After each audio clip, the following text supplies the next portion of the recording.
வணக்கம். தமிழகத்தின் காலை நேர பிரதான செய்திகளோடு இணைந்து கொள்ளும் நான் மதுஸ்ரீ மகேந்திரன். விரிவான செய்திகளுக்கு செல்லும் முன்பதாக முதலில் தலைப்புச் செய்திகள். தையிட்டி விகாரையை உடைப்பதன் மூலம் பிரச்சினைக்கு தீர்வு வருமா? கடற்றொழில் அமைச்சர் கேள்வி. ஸ்ரீதரனை விட தேரருக்கு உணவளித்த விடுதலை புலிகள் சிறந்தவர்கள், தேரர் பகிரங்கம். சுவிட்சர்லாந்திலிருந்து தலைமறைவான அசாத் மௌலானா. நாட்டில் தொடர் மின்வெட்டு, அனுரவுக்கு எதிராக பின்னப்படும் சூழ்ச்சி வலை. அனுர அரசில் 4 புதிய பதில் அமைச்சர்கள் நியமனம். கனடாவில் வேலை தேடுபவர்களுக்கு மகிழ்ச்சி தகவல். SS Brothers Trends Grand Opening and Mega Sale. Canada மண்ணில் தமிழர்களின் மத்தியில் ஆண்களின் நவநாகரிக ஆடைகளின் தெரிவாக 8/2/2025 அன்று இம்மாதம் சனிக்கிழமை மார்னிங் சைட் அவென்யூ யூனிட் 9 கோலாகலமாக திறந்து வைக்கப்பட இருக்கின்றது SS Brothers Trends. தையிட்டி விகாரியை உடைப்பதன் மூலம் பிரச்சினைகளுக்கு தீர்வு வருமா என்பது கேள்விக்குறியே. எனவே சுமூகமான தீர்வை எட்ட வேண்டுமே தவிர மீண்டும் இனவாதத்தையும் மதவாதத்தையும் வளர்க்கக்கூடிய தீர்வை முன்னெடுக்கக்கூடாது என கடற்றொழில் அமைச்சர் ராமலிங்கம் சந்திரசேகர் தெரிவித்துள்ளார். யாழ்ப்பாணம் மாவட்ட செயலகத்தில் நேற்று இடம்பெற்ற நிகழ்வொன்றில் பங்கேற்ற பின்னர் ஊடகங்களின் கேள்விகளுக்கு பதிலளிக்கும் போதே அவர் இவ்வாறு குறிப்பிட்டுள்ளார். அன்றைய தினம் பேசாதவர்கள், நடவடிக்கை எடுக்காதவர்கள் இன்றைக்கு இதனை பூதாகரமாக பிரச்சனையாக எழுப்புவதற்கு முயல்கின்றனர். உண்மையிலே இதனை இதய சொத்தியுடன் செய்கின்றார்களா அல்லது எதிர்வரும் நாட்களில் இவர்கள் உள்ளூராட்சி சபை தேர்தலில் இதனை துருப்புச்சீட்டாக பயன்படுத்த முயல்கின்றார்களா என்ற கேள்வி எடுக்கிறது. மீண்டும் இனவாதத்தை தூண்ட முடியாது. இனவாதத்தை பயன்படுத்தி இலங்கையை பிளவுபடுத்த முடியாது. எங்கள் அரசாங்கத்தின் கீழ் இந்த போராட்டங்கள் இடம்பெறுகிறது. இந்த பிரச்சினைகளுக்கு நாங்கள் மக்களோடு கலந்துரையாடி தீர்வை எட்ட முயல்கிறோம். விகாரை சட்டவிரோதமா அல்லது சட்ட ரீதியானது என்பதை வாதங்களாக தனித்தனியாக கருத்துக்களை சொல்ல முடியும். விகாரை அமைக்கப்பட்ட இடம் மக்களுடைய இடம் என்பதில் மாற்று கருத்துக்கிடம் இல்லை. அந்த வகையில் நிச்சயமாக அந்த மக்களுக்கு அதற்குரிய நட்டஈடு மற்றும் காணிகளை வழங்க வேண்டிய தேவை இருக்கிறது என குறிப்பிட்டுள்ளார். தமிழீழ விடுதலை புலிகளின் ஆட்சிக் காலத்தில் கிளிநொச்சி நகரின் மத்தியில் அமைந்துள்ள லும்பினி விகாரையில் தலைமை தேரருக்கு உணவு வழங்கப்பட்டதாக ரத்ன தேரர் தெரிவித்துள்ளார். தையிட்டி விவகாரம் தொடர்பாக அவர் வெளியிட்டுள்ள முகப்புத்தக பதிவிலே மேற்கண்டவாறு குறிப்பிட்டுள்ளார். குறித்த பதிவில் மேலும், ஐயா, என்னை பொறுத்தவரையில் உங்களை விட தனது இனத்துக்காக 30 ஆண்டுகள் போராடியவர்கள் சிறந்தவர்கள். அந்த ஆட்சிக் காலத்தில் கிளிநொச்சி நகரின் மத்தியில் அமைந்துள்ள லும்பினி விகாரையில் தலைமை தேரருக்கு உணவு வழங்கப்பட்டது. பௌத்தத்தின் படி திருடுவது கடுமையான பாவம், ஏமாற்றுவது பாவம்.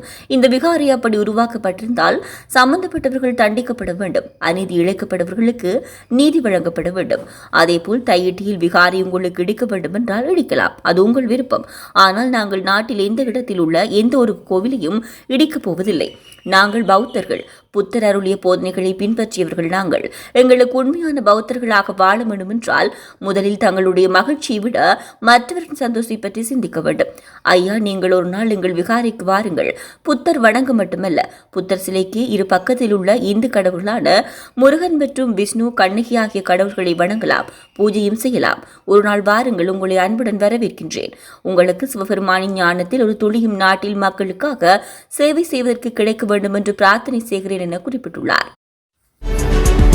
உயிர்த்த ஞாயிறு தாக்குதலின் பின்னணியில் சந்தேக நபர்களாக பெயரிடப்பட்ட தரப்பினர் அனைவரும் அரசாங்கத்தின் அரிச்சுவடியை பின்பற்றியும் அரசியல்வாதிகளின் ஆதரவுடனும் இன்று வரை குற்றச்சாட்டுகளை மறுத்து வருகின்றனர். இந்த தாக்குதல் விவகாரமானது ராஜபக்சேகளின் திட்டமிட்ட செயல் எனவும் முன்னாள் ராஜாங்க அமைச்சர் சிவனேசதுரை சந்திரகாந்தனின் வழிகாட்டுதல் எனவும் முன்வைக்கப்பட்ட பல விமர்சனங்கள் கடந்த கால செய்திகளின் தலையங்கமாகியிருந்தன. இந்த நிலையில் கடந்த ஆட்சி காலத்தின் முன்னாள் ராஜாங்க அமைச்சராக இருந்த சிவனேசதுரை சந்திரகாந்தனின் நெருங்கிய சகபாடியான அசாத் மௌலானா உயிர்த்த ஞாயிறு தாக்குதல்கள் குறித்து திடுக்கிடும் தகவல்களை சேனல் 4 ஊடாக 2023 ஆண்டளவில் வெளியிட்டிருந்தார்.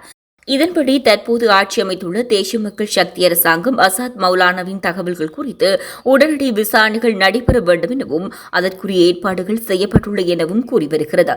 இதுகுறித்து பிரித்தானியாவில் இருக்கும் ராணுவ ஆய்வாளர் கலாநிதி ஆரோ சுவிட்சர்லாந்திலிருந்து அசாத் மௌலானா தலைமறைவாகியுள்ளதாக தெரிவித்துள்ளார். நாட்டில் கடந்த 2 நாட்களாக தொடர் மின்வெட்டு என்பது தற்போது பலதரப்பட்ட வகையில் சர்ச்சையை ஏற்படுத்தியுள்ளது. பாணந்துறை மின் இணைப்பு துணை மின் நிலையத்தில் குரங்கு ஒன்று மோதியதால் மின்தடை ஏற்பட்டதாக எரிசக்தி அமைச்சர் பொறியியலாளர் குமார ஜெயக்குடி தெரிவித்திருந்த நிலையில் பிறகு மீண்டும் நிலைமை தற்காலிக நிலைக்கு திரும்பியது. இருப்பினும் நேற்றைய தினமும் கிட்டத்தட்ட ஒரு மணித்தியாலங்கள் திடீர் மின்வெட்டு காணப்பட்டது. இந்த நிலையில் எந்தவித முன்னறிவிப்புமின்றியும் அரசு தரப்பிலிருந்து எவ்வித முறையான காரணமும் தெரிவிக்கப்படாமலும் மின் துண்டிப்பு ஏற்படுத்தப்படுகின்றமை குறித்து சமூக வலைதளங்களில் பலதரப்பட்ட விமர்சனங்கள் முன்வைக்கப்பட்டு வருகிறது. இருப்பினும் ஒரு சாரார் இது ஜனாதிபதி அனுர்குமார் திசாநாயக்கவின் அரசை நிலைகுலைய செய்வதற்காக திட்டமிட்டு மேற்கொள்ளப்படும் செயல் என தமது கருத்துக்களை முன்வைத்து வருகின்றனர். கனடாவில் தற்போது வேலைவாய்ப்புகள் அதிகரித்து வருவதாகவும் ஜனவரி மாதத்தில் மாத்திரம் 76,000 வேலைவாய்ப்புகள் வழங்கப்பட்டுள்ளதாகவும் அந்நாட்டு ஊடகங்கள் தகவல் வெளியிட்டுள்ளன. இதனால் கனடாவில் வேலையின்மை விகிதம் எதிர்பாராத விதமாக சரிவடைந்துள்ளதாக தெரிவிக்கப்படுகிறது. குறிப்பாக கடந்த ஜனவரி மாதம் வேலையின்மை விகிதம் 6.6% பதிவாகியிருந்த நிலையில் அதற்கு முந்தைய மாதத்தில் 6.7% என பதிவாகியிருந்தது. கடந்த டிசம்பரில் இந்த எண்ணிக்கை 91,000 என இருந்தாலும் தற்போதைய நெருக்கடியான சூழலில் 76,000 வேலைவாய்ப்புகள் என்பது குறிப்பிடத்தக்க முன்னேற்றம் என்றே கூறப்படுகிறது. குறிப்பாக கடந்த ஜனவரி மாதம் வேலையின்மை விகிதம் 6.6% பதிவாகியிருந்த நிலையில் அதற்கு முந்தைய மாதத்தில் 6.7% என பதிவாகியிருந்தது. இதேவேளை கனடாவில் புதிய குடியேற்ற திட்டங்கள் மூலம் பிற நாட்டினருக்கு நிரந்தர குடியுரிமையுடன் வேலை கிடைக்கும் என அறிவிக்கப்பட்டுள்ளதாக அந்நாட்டு ஊடகங்கள் செய்தி வெளியிட்டுள்ளன. திறமையான தொழிலாளர்களை நாட்டின் குறிப்பிட்ட பகுதிகளுக்கு ஈர்ப்பதற்காக குறித்த நடவடிக்கை மேற்கொள்ளப்படுவதாக அவர் சுட்டிக்காட்டியுள்ளார். இத்துடன் தமிழாரத்தின் காலை நேர பிரதான செய்திகள் நிறைவடைகின்றன. தமிழாரம் செய்திகளை யூடியூப் சேனல் வழியாக பார்வையிட முடிவதுடன் www.tamilaram.news என்ற இணையதளம் மூலமாகவும் பார்வையிட முடியும். தொடர்ந்தும் தமிழாரம் செய்திகளோடு இணைந்திருங்கள். வணக்கம்.